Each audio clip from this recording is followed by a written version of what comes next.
अस्सलाम वालेकुम। तो क्या आपकी मेथी की भाजी भी पकने के बाद पीली पड़ जाती है? ये वीडियो देखने के बाद ऐसा कभी नहीं होगा। तो चलिए फिर स्टार्ट करते हैं।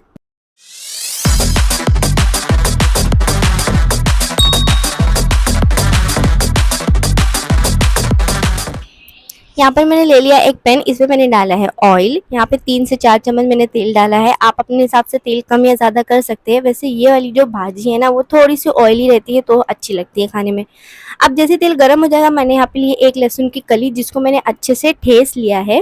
ठेसा हुआ है, इसे काटा नहीं है, मैंने इसे ठेस के डाला है। यहाँ पे जैसे फिर ये गोल्डन ब्राउन हो जाएगा तो यहाँ पे मैं 7 से 8 हरी मिर्ची को चीर के, बीच में से चीर के इसे डाल दूंगी और तेल में दोनों को साथ में पका लूंगी। जैसे दोनों तेल में पक जाएगी, यहाँ पे मैंने अपनी भाजी को 3 से 4 पानी से अच्छे से धो लिया था और फिर उसे भीगने रख दिया, ताकि जो उसमें मिट्टी वगैरह लगी है वो साफ़ हो जाए बिल्कुल अच्छी तरीके से। यहाँ पे मेरी जो भाजी है देखिए, बिल्कुल ग्रीन ग्रीन कलर की, और लास्ट तक ये ऐसे ही ग्रीन कलर की रहेगी। क्यों, मैं आपको अभी आगे बताऊंगी। ये देखिए, मैंने इसे अच्छे से धो के अब यहाँ पर तेल में डाल दिया। अभी दिखने में तो बहुत ज़्यादा लग रही है, मगर ये जैसे जैसे इसमें भाप लगते जाएगी, ये भाजी कम होते चले जाएगी और लास्ट में ये बहुत ही कम हो जाएगी। सारी भाजी को अच्छे से डालने के बाद मैंने पानी निथार निथार के इसे डाल रही हूँ। इसमें ज़रा सा भी पानी नहीं है, क्योंकि ये भाजी खुद से पानी छोड़ती है। किसी के घर में ये थोड़ा सी सलबली खाते हैं, किसी के घर में थोड़ी सी इसे सुखा कर खाते हैं। मेरे यहाँ थोड़ी सी सलबली खाते हैं, तो मैं इसे लास्ट में थोड़ा सा पानी रहने दूंगी। साइंटिफिकली देखा जाए तो भाजी को ज़्यादा नहीं पकाना चाहिए, इसमें न्यूट्रिशन जो रहता है वो सारा खत्म हो जाता है, इसलिए हल्की सी हम इसमें कसर बाकी रहने देंगे। ये देखिए, यहाँ पर ना भाजी के ऐसे लम्स बन जाएंगे, तो हमें याद से सारे लम्स को अच्छे से खोलना है।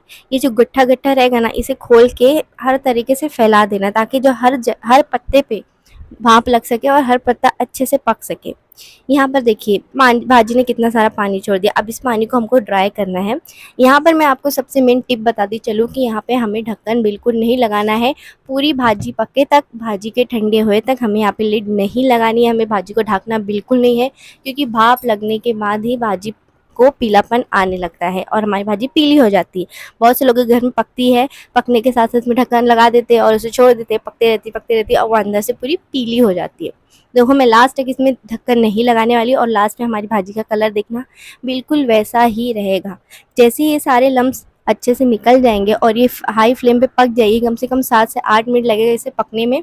देखिए, अब यहाँ पे लास्ट में मैं डालूंगी इसमें नमक, और नमक डालने के बाद देख सकते हैं आप, हमारी भाजी का कलर बिल्कुल का बिल्कुल वैसा ही है, ज़रा सा भी कलर चेंज नहीं हुआ है।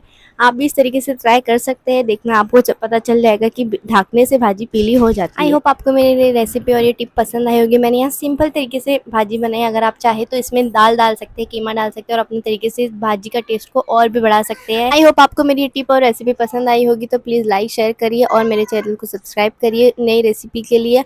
फिर मिलेंगे ऐसी इजी टिप और रेसिपी के साथ। तब तक के लिए खाइए, खिलाइए, खुश रहिए और दुआ में भी याद रखिएगा। अल्लाह हाफिज़।